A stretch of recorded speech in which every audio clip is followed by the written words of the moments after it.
estas cuestiones que se supone definen el estatuto del poder y los derechos vienen de Dios, ¿de dónde vienen? La verdad es que hay muchas formas de hacerlo. En cuestiones históricas a las constituciones antes habían los monarcas absolutos que ellos venían y decían, si es que querían, se dotaban de una constitución y ponían en un papel un mínimo de derechos y no sé, voy a tener un consejo que me va a asesorar, el consejo privado del rey, y sería.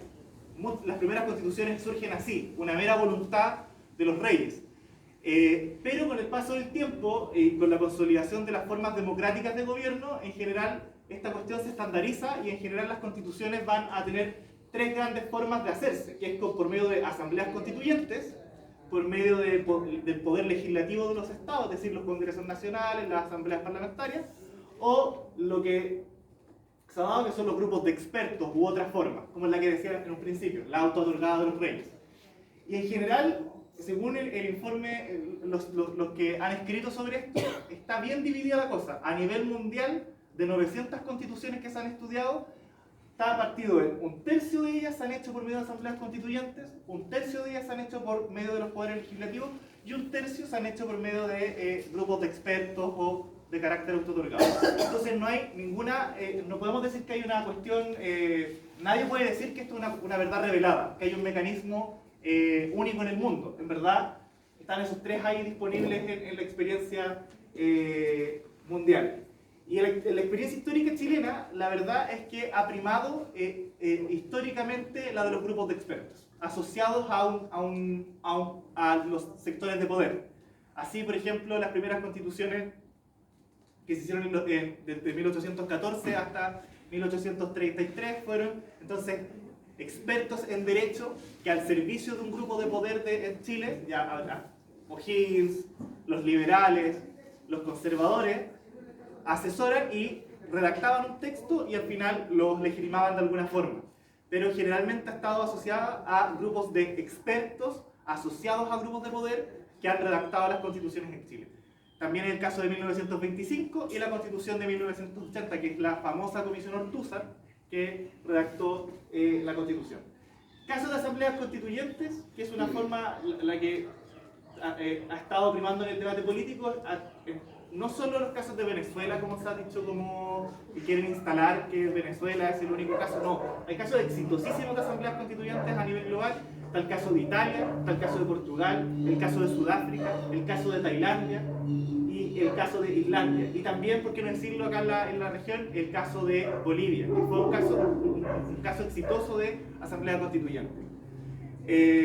Así que tenemos ejemplos en Asia, en África, en América y en Europa. En todos lados se ha utilizado la asamblea constituyente como un mecanismo efectivo para redactar constituciones. ¿Existe un concepto puro o único de asamblea constituyente? Yo tendría que decir que en verdad no existe un concepto puro de asamblea constituyente. Lo que se ha dado a conocer como asambleas constituyentes es que son un grupo de personas que se eligen de alguna forma y que tienen un único fin, que es redactar una constitución o generar un nuevo orden constitucional. En términos generales, lo que reúne esos tres elementos se puede denominar asamblea constituyente. Un grupo de personas que se elige de la forma más representativa posible y que tienen un único objetivo como órgano, que es redactar una nueva constitución. Entonces, estas son las formas que se conocen, pueden haber más, pero que están generalmente en el debate sobre cómo se hacen las constituciones. Y la verdad, ¿por qué llegamos al debate de por qué queremos una nueva constitución? Es porque el constitucionalismo chileno actual, la constitución de 1980, que tiene más de 54 grandes reformas a lo largo de su vigencia, un montón, quizás una de las constituciones más modificadas en el mundo, en verdad está agotada. Es un sistema político que por todos lados hace agua y hay que preguntarse por qué. Y la primera respuesta que nos nace como intuitivamente es que tiene un problema de legitimidad de origen, que yo diría que ya a esta altura es importante en términos simbólicos, pero son más graves todavía. Y el origen es porque se hizo en la dictadura cívico-militar que duró del 73 al 90 y que en verdad el poder constituyente recibió directamente la Junta Militar y que el texto lo asesoró la Comisión Ortúzar, como le decía antes. Y hay otros problemas que se derivan del ejercicio del texto constitucional del 80 y de la práctica política, y que son básicamente tres cuestiones. Primero, que la Constitución, como se nace por un grupo de poder que fue la dictadura cívico-militar, se consideró un botín de guerra. En verdad hubo un grupo que tomó el poder y inició una revolución, una contrarrevolución cultural que se quedó con las instituciones políticas y las apropió como si fueran un botín de guerra. Guzmán tiene una frase que es muy paradigmática en esto, cuando dice: para que cuando tu oponente ejerza el poder no haga nada muy distinto de lo que tú hicieras. Es la frase clave de la comprensión política que se tiene sobre lo que es la Constitución del 80. Y que eso se va reflejando en distintas cosas. Por ejemplo, el otro elemento muy importante es que la Constitución del 80 tiene una noción de sociedad profundamente individualista. Es decir, cree que son los actores individuales, y eso está en el artículo 1 de la Constitución, que son los que pueden hacer las cosas, y una naturaleza gremial. Entonces lo que pasa es que se neutraliza la acción del Estado. El Estado solamente va a poder intervenir en la sociedad y en satisfacer los derechos, por así decirlo, o las necesidades colectivas, cuando los privados ya no han podido hacerlo. Y para eso hay una serie de ejemplos. Por ejemplo, el Estado, para poder crear una empresa, por ejemplo, si el Estado quisiera hacerse cargo de transporte público, o quisiera crear una empresa para construir viviendas sociales, se tiene que aprobar una ley en el Congreso, por lo que cuesta aprobar una ley en el Congreso, con mayoría de quórum calificado. Entonces, le pone trabas al Estado, no tiene que hacerlo por ley, o sea, ya con un trámite profundamente gravoso y más encima con mayoría reforzada. O sea, tiene que haber un acuerdo muy importante en el seno del Congreso. Esos son ejemplos concretos. Y también tiene guardianes feroces en la Constitución. O sea, es imposible que la Constitución se hubiese podido adaptar con el paso del tiempo. El Tribunal Constitucional, y hay que ser muy claro, el Tribunal Constitucional no solo es culpa de Guzmán. El 2005, cuando se produce la reforma por parte de Ricardo Lagos y de la Concertación de Partidos por la Democracia, en la negociación política que ahí hubo, salió un monstruo, mucho peor del Tribunal Constitucional original, y que en general ha entorpecido la política con mucha fuerza en los últimos años. Y eso es fruto de la reforma del 2005, no estaba originalmente ideado el TC en la Constitución original. Y los quórums mayoritarios, que se relacionan con el sistema hiperpresidencialista que tiene Chile. Aprobar una ley que es donde se definen las políticas públicas cuesta un mundo, se demoran años, y en general la mayoría de las materias son el presidente. Y como tenemos en el Congreso un sistema súper fragmentado de muchos partidos políticos con distintos intereses, no hay disciplina, entonces las políticas públicas se demoran demasiado en salir. ¿Cuál ha sido el efecto? Una constitución con visión de origen y una constitución que a lo largo de 30 años no ha sido capaz de dejar gobernar a las mayorías, y aunque hayan mayorías en el Congreso, no pueden implementar políticas públicas. Con lo cual, el sistema político colapsa. La gente entiende y percibe con justa causa que la Constitución no sirve, que los políticos no sirven, que nada sirve. Esos son los problemas que hoy día tiene la Constitución de los 80. Y en ese contexto y producto de este movimiento social que ha significado desde el 17 de octubre, se logró un acuerdo por una nueva Constitución que le pusieron acuerdo por la paz y no sé qué cuestión, pero básicamente es el acuerdo que operacionaliza un proceso para una nueva Constitución. En los hechos, establece un proceso constituyente que va a derogar la Constitución del 80. O sea, si termina bien este proceso, en lo que está escrito, debiese terminar la Constitución del 80. Porque lo que salga de ahí no necesariamente va a ser igual a lo que hoy día existe. Es un proceso minimalista. ¿Por qué yo digo que es minimalista? Porque efectivamente es un proceso muy transaccional, por así decirlo. Es como que las fuerzas políticas se juntaron, se trataron de resguardar lo más posible, y por tanto es complejo que de esa nueva Constitución, como tiene un quórum de 2/3, como tiene un sistema electoral que es el mismo que hoy día existe para la elección de la Cámara de Diputados, es complejo que, por ejemplo, se tendría que reunir una gran mayoría de constituyentes para que, por ejemplo, una idea política prime sobre la otra. Entonces, por eso yo creo que es de carácter minimalista el proceso constituyente que se está poniendo en práctica. Contempla un plebiscito de entrada y salida, contempla dos opciones en plebiscito de entrada, una asamblea constituyente mixta y una asamblea constituyente pura. ¿Por qué yo les digo que son asambleas constituyentes? Porque entiendo que no hay un concepto puro de asamblea constituyente. Y por tanto, mientras sea un órgano colegiado, que sus miembros se elijan y que tenga un único fin, que es la redacción de una nueva constitución, en estricto sentido es una asamblea constituyente. El sistema electoral está en disputa porque se estableció que era el del sistema de la Cámara de Diputados, pero que se pueden hacer reformas. Más adelante me voy a referir a eso. Y aquí está lo más importante, se parte de una hoja en blanco. Es decir, esas 172 personas o 155, dependiendo del mecanismo que se escoja, van a redactar desde cero. Y esa es la clave del proceso en general. Que van a tener que reunir 2/3 en cada norma para escribirla en un papel. Como, por ejemplo, ya no existe el Tribunal Constitucional en esta hoja. Y si alguien quiere que quede el Tribunal Constitucional, va a tener que negociar en esa convención, ya sea la mixta o la constituyente pura, para que quede. Entonces, probablemente en ese proceso de diálogo, de deliberación del órgano, va a salir una constitución totalmente distinta, y yo digo mínima, porque como va a producirse una deliberación con tales niveles de consenso, que generalmente todo debiese tirar a la baja, ¿no? Como, yo quiero tribunal constitucional, tú no lo quieres, bueno, negociemos. Van a negociar y al final probablemente salga un tribunal constitucional muy chiquitito, con pocas competencias, etcétera, etcétera. Lo mismo con el Banco Central, y etcétera, etcétera. Y tiene un quórum de 2/3. Es decir, que no es lo mismo que el actual quórum de 2/3 de la Constitución de Pinochet, porque es un quórum de defensa. Es decir, para realizar cualquier modificación en la actual Constitución, de lo que ya está escrito, de las instituciones que ya existen, se requieren grandes mayorías. Ahora se requieren grandes mayorías para escribir. Es decir, donde no hay instituciones, nosotros tenemos que ponernos de acuerdo por 2/3 para escribir la nueva Constitución. Y eso es lo que hace la diferencia. ¿Es un quórum alto? Sí, y va a requerir grandes consensos. Sí, no va a bastar la mayoría absoluta la mayoría simple o absoluta para escribir la nueva Constitución. Y tiene una tensión, este proceso está tensionado porque fue un acuerdo de los partidos políticos que tienen representación parlamentaria. Y eso no hay que obviarlo, no hay que negarlo. Efectivamente fueron los partidos los que lograron este consenso, y va a haber que evaluarlo en la medida que vaya avanzando cuán efectivo o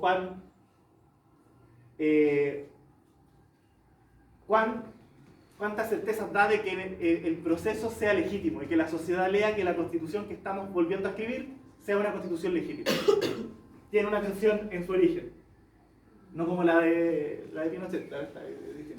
Y aquí, solo para poner unos datos de esta tensión institucional, la mayoría de estos criterios RCEP, la mayoría de la población ha escuchado de este acuerdo por la nueva Constitución, lo conoce, sabe en lo que consiste, y cerca del 80% de la población le parece un acuerdo positivo, y a una minoría le parece negativo. Pero cuando se le pregunta si es un acuerdo que considera la voz de la ciudadanía, ahí la cosa cambia, los factores cambian. Un 54% cree que se hizo de espaldas a la ciudadanía, y un 46% cree que en verdad se escuchó a la calle. Es algo que está, el discurso de este acuerdo está en disputa en este momento en la opinión pública.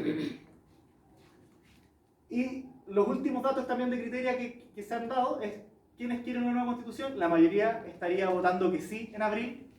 Y aquí, ojo, yo creo que esto es importante llamar la atención. Y digo solo, un 51% estaría por la Convención Constitucional, que vendría siendo como la Asamblea Constituyente, ¿no? Y un 32% por la Convención Mixta Constitucional. Los números ahí, yo diría, están en disputa. No es algo que esté claramente definido a favor de la Convención Constituyente. Hay que poner ojo. Y también revisé los datos de la Academia, y en verdad dan vueltas los datos, dicen que hay más gente a favor de la mixta que de la pura. Entonces es algo que yo, solo analizando estas estadísticas, sin darlas por verdaderas, es algo a qué preocuparse. Está en disputa en la sociedad cuál debiese ser el órgano. Hoy, o sea, ayer en la noche salió, y traerlo a este espacio, salió la propuesta de reforma constitucional que creó el comité técnico que implementó este acuerdo, y que va a operativizar el plebiscito de entrada y de salida. ¿Ya? ¿Y qué contiene esa propuesta de reforma constitucional? Para que también puedas tener esta información fresca que está reciente en tema. El proyecto de reforma lo que tiene es que el plebiscito de entrada va a ser el 26 de abril de 2020, esa sería la fecha. Va a tener dos preguntas: si está de acuerdo con una nueva constitución, sí, no, y si usted quiere una convención constitucional mixta o una convención constitucional. Que la primera tiene un 50% de miembros designados por el Congreso Pleno, y la segunda es enteramente elegida por voto popular. El plazo límite, y ojo, se pone un plazo límite para reformar la ley electoral, hasta el 25 de junio del 2020. Es decir, si se aprueba esta reforma constitucional, los partidos tienen tiempo en el Congreso para incluir modificaciones a la ley electoral, por ejemplo, temas de cuotas de género, diversidad sexuales, pueblos originarios, hasta el 25 de junio. Es decir, aprobada esta reforma constitucional, aún tendrían plazo los partidos para reformar la ley electoral. ¿Cuándo se va a hacer la elección de los convencionales constituyentes? Es decir, los que van a participar en este órgano constitucional, ya sea la convención mixta o la pura, van a ser elegidas el día de la elección de alcaldes, concejales y cores, que vendría siendo el 19 de noviembre, si no me equivoco, del 2020. Plazo que tiene el órgano para redactar la nueva constitución, 9 meses, y los puede prorrogar por 3 meses más, es decir, un año, que probablemente se va a tomar el año el órgano para redactar. Carácter soberano del órgano, hay algunos aspectos de este proyecto de reforma que hacen levantar las alarmas, que es que, por ejemplo, establece que va a tener que respetar el artículo 5º, inciso segundo de la actual constitución vigente, y que va a tener que respetar los tratados internacionales ratificados y vigentes por Chile, lo cual me parece que es bastante complejo. Yo creo que espero que los parlamentarios, cuando lo estén discutiendo, saquen ese elemento, porque en verdad les resta la capacidad de soberana a la Asamblea Constituyente, sea la mixta o sea la pura. Y también establece, y me parece que de seguro la Comisión Técnica se pasó un pueblo, puso como que va a tener que respetar la República Democrática como la forma de gobierno, lo cual obviamente le quita el carácter soberano. O sea, no creo que cualquier órgano quiera poner una monarquía, pero eso es una visión soberana de ese espacio, no es algo que deba estar definido ex antes. Son como los elementos que están un poco complejos en esa propuesta de reforma constitucional. Y el plebiscito de salida es el único con voto obligatorio. El plebiscito de entrada no va a tener voto obligatorio, y quedan elementos pendientes que pueden convertirse en ley hasta el 25 de junio del próximo año. Pueblos originarios, mujeres y diversidades sexuales. Eso es como lo que se viene. Eso es lo que todos estos días salió en prensa la Comisión Técnica. Llegó a acuerdo, ese es el acuerdo que llegó la Comisión Técnica. Y la verdad es que en todo este proceso que se está armando hay un elemento que ha estado bastante ausente. Y es qué rol va a ocupar la ciudadanía en el proceso. La verdad es que pareciera ser que en el discurso, al menos los discursos que tienen más resonancia pública, solo basta con que la Asamblea Constituyente sea electa. Y no se ha clarificado cuál va a ser el rol de la ciudadanía más allá de elegir, porque la ciudadanía tiene el rol iniciadora, efectivamente, que va a ser cuando votemos en el plebiscito de entrada. Va a ser electora cuando votemos por los delegados, pero va a ser asesora, va a ser autora y también va a tener el rol aprobador en el plebiscito de salida. Lo importante es que se defina al menos una de estas dos características, asesora o autora. Eso quiere decir que tiene que implementar algún mecanismo de que o los delegados constituyentes participen en cabildos permanentes en las regiones y en las principales ciudades y en las ciudades más pequeñas, y puedan tener un nexo el trabajo entre los territorios y el órgano constituyente. Eso no está clarificado por ninguna parte en este momento. Y debe clarificarse, porque si no va a tener problemas de legitimidad el proceso. Y no se ha clarificado. ¿Qué rol va a ejercer la ciudadanía? Ya sabemos que tiene un rol iniciador, electoral y de aprobación, pero en el desarrollo del contenido mismo de la nueva constitución, ¿cuál va a ser el rol? Y en general, ¿cuáles son los desafíos que se nos vienen? Yo creo que efectivamente en este proceso la sociedad tiene que empoderarse para poder pelear que no existan vicios de legitimidad como los que existieron previamente. Esta constitución que van a hacer debe tener un impulso importante. O sea, debe ganar con mucha fuerza el sí, debe ganar con mucha fuerza la constituyente pura, y debe pelearse en estos meses que quedan las mejoras necesarias del sistema electoral. Pueblos originarios, mujeres, diversidades sexuales, ¿cómo van a participar? En los sistemas electorales van a tener algún sistema de cuotas, etcétera, etcétera. Y finalmente, ¿cuál va a ser el rol en la redacción del texto constitucional de la ciudadanía? Y eso no está clarificado hoy en ninguna parte. Al menos debiese tener un rol asesor, es decir, que los delegados tengan la obligación de participar en instancias como cabildos.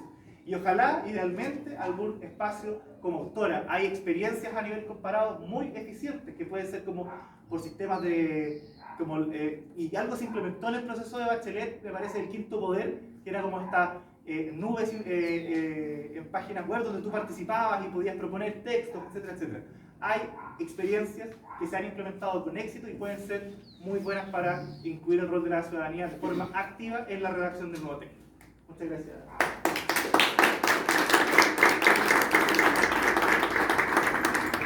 Disculpa, pero ¿se puede hacer preguntas? Por supuesto. Y yo me buscando así. No, porque es un espacio Les explico, antes de que se me arranque Me cortamente. gustaría que me respondiera usted. La idea es que esto sea un espacio clarificador para que después podamos resolver entre nosotros en grupos de debate al final. Entonces, si hay preguntas desde la exposición, que sea antes de que Manuel tenga que arrancar. Ya. Huir. Como decía el profesor Fernando Atria, la verdad que el constitucionalismo no es una sola línea. O sea, que alguien diga que es constitucionalista no significa que trae la verdad absoluta. Así como en economía tenemos a los neoliberales y tenemos, no sé, pues, el economista marxista. Entonces, claro, desde tu mirada técnica, yo tengo como hartas discrepancias, pero hay una cosa, no voy a entrar en debate porque la exposición es tuya. Pero sí me preocupa el tema que se sigue insistiendo en el tema de la hoja en blanco, que no es cierto que sea una hoja en blanco. Porque existe un montón de leyes neoliberales que van a seguir operando durante 2 años y medio mientras está esta convención constitucional, que no es constituyente, además, desde mi mirada, digamos, yo sigo mucho, me gusta mucho, por ejemplo, Sergio Grez, el profesor Salazar, no es un poder constituyente. Esta convención constitucional, creo que el nombre está bien puesto, según lo que querían, pero insisto, no quiero partir con un debate contigo porque la exposición es tuya. Pero me preocupa el tema que se siga hablando de la hoja en blanco, porque las leyes neoliberales van a seguir existiendo y van a seguir operando durante 2 años y medio. Y para poder derogar una sola ley, porque estamos hablando, tú ya lo reconociste, o sea, aquí va a haber una constitución mínima, reparecida a la constitución de Estados Unidos. O sea que va a haber un silencio absoluto frente a un montón de temas relevantes. Las AFP, la ley minera, el código de agua, las leyes que entregaron nuestra agua y nuestros mares a los privados, no están en la Constitución, están en leyes aparte. Y esas leyes van a seguir operando. Para derogar cualquiera de esas leyes, se va a necesitar pelear. Después de que esta Constitución mínima no hable de eso, va a ser un silencio absoluto de esta Constitución mínima, vamos a tener que ir a pelearla primero al Congreso, y si no logramos ganarla en el Congreso, que es lo más probable que no lo ganemos, oye, estos 30 años han demostrado que el pueblo nunca ha estado en el Congreso, y tú mismo lo dijiste. Por lo tanto, si no la ganamos en el Congreso, vamos a tener que ir a los tribunales, y si la perdemos en la instancia de los tribunales, la Corte de Apelaciones, la Corte Suprema, vamos a tener que, ¿dónde terminar? En el Tribunal Constitucional. O sea, nada garantiza, o sea, es una falacia para mi gusto, perdona, que hable de hoja en blanco. No es una hoja en blanco, porque las leyes neoliberales van a seguir operando y van a seguir funcionando, insisto, durante 2 años y medio, y después para derogar cada una de esas leyes nos va a llevar toda la vida. Entonces, eso me preocupa. Aparte que tengo como discrepancia con respecto a tu definición de constitución y de lo que es una asamblea constituyente, porque además no hablaste de lo que era soberanía popular, que pienso que es el tema fundamental. Cuando uno habla de una asamblea constituyente, debiera hablar siempre de lo que es soberanía popular. Pero me preocupa el tema de la hoja en blanco, que se sigue hablando. Yo soy del 30 y tanto por ciento, creo que soy una inmensa minoría, que estamos en contra de todo este proceso constituyente, pero absolutamente en contra, y soy uno de los que se los va a jugar por derribarlo, y que efectivamente hay una asamblea constituyente plurinacional, como lo ha dicho la Mesa de Unidad Social, paritaria, libre y soberana. Eso, disculpa, no quiero entrar en debate. Estoy súper, o sea, la verdad es que yo, a ver, primero, efectivamente, conceptos de constitución hay muchos, hay una cantidad tremenda. Y la verdad es que en la medida en que los que estudian o hacen política asumen un concepto de constitución, también hay que tener la distancia ahí de que hasta qué punto el programa político se convierte en constitución.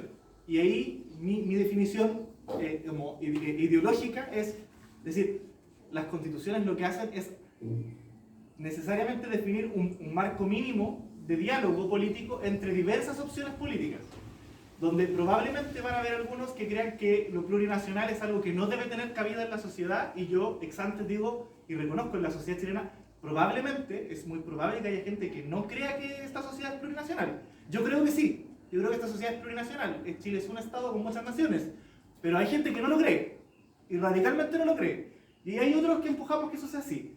Y ahí se produce un problema, en qué momento confundimos la constitución con el programa político. Y yo creo que hay que tener un problema. Y ahí lo que tú estás haciendo es definir la constitución en cierta medida como programa político. No me parece para nada ilegítimo, me parece bien, pero desde donde armé la exposición era separando estos canales.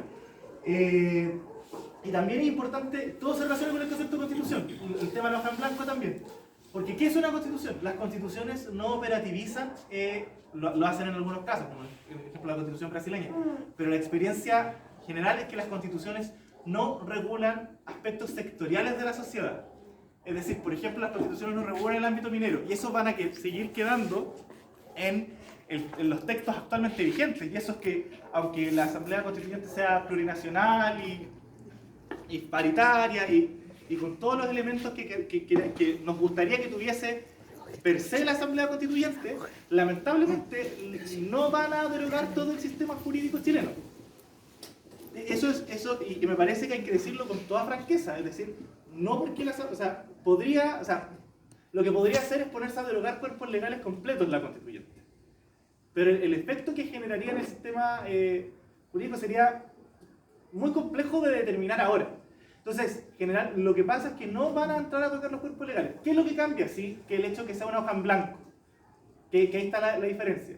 Es que no van a existir instituciones y se van a definir nuevas instituciones por un consenso de 2/3. Y ahí está el problema. Habría que, para que sean las... Por ejemplo, actualmente tenemos un presidencialismo que le delega al presidente de la República todos los proyectos de ley que dicen relación con la función pública. O sea, si queremos tocar un ápice de la función pública, tiene que salir escrito por el presidente de la República. No puede tener origen en ningún congresista. Pero tampoco en la Convención Constitucional, porque, no, porque eso el artículo 5 dice, o sea, el acuerdo, el punto 5 del acuerdo, dice que no podrá tocar nada de ninguna institución o poder del Estado. No. Lo que dice es que mientras esté en ejercicio... Que esa es una confusión. Lo que dice es que mientras esté en ejercicio la convención mixta o la pura, no puede abocarse a ejercer las funciones legislativas o judiciales o de iniciativa ejecutiva.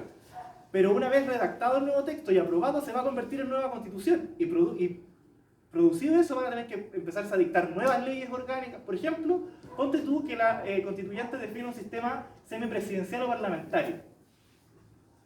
Eso va a cambiar radicalmente la estructura de las relaciones entre los poderes del Estado en Chile. Y si eso pasa, se va a tener que dictar una nueva ley orgánica del Congreso Nacional.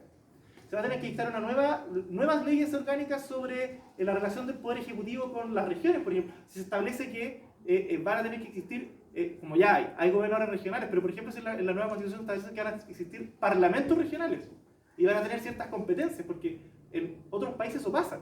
Se van a tener que dictar leyes y van a pasar... Dictada la nueva Constitución, van a pasar al menos 4 o 5 años de adecuación normativa, en la cual van a tener que dictarse nuevas leyes o reemplazar algunas que van a pasar a ser absolutamente inconstitucionales. Por ejemplo, las relacionadas con el ámbito de la minería, que si se define que se cambian aspectos sustantivos del derecho a propiedad en la nueva Constitución, que puede pasar... ¿Cómo va a pasar? Dependiendo, es que eso, es decir, con 2/3 puede que se gane, puede que 2/3 crean que el derecho a propiedad... No vamos a tener nunca 2/3 por el es sistema una electoral. opción, es una posibilidad. Yo no estoy negando esa opción. Lo que estoy diciendo es que puede ser que también que no. O puede que no haya consenso y sobre el punto no se redacte nada. Puede que el derecho a propiedad no quede en la Constitución nueva. Y que haya silencio constitucional. No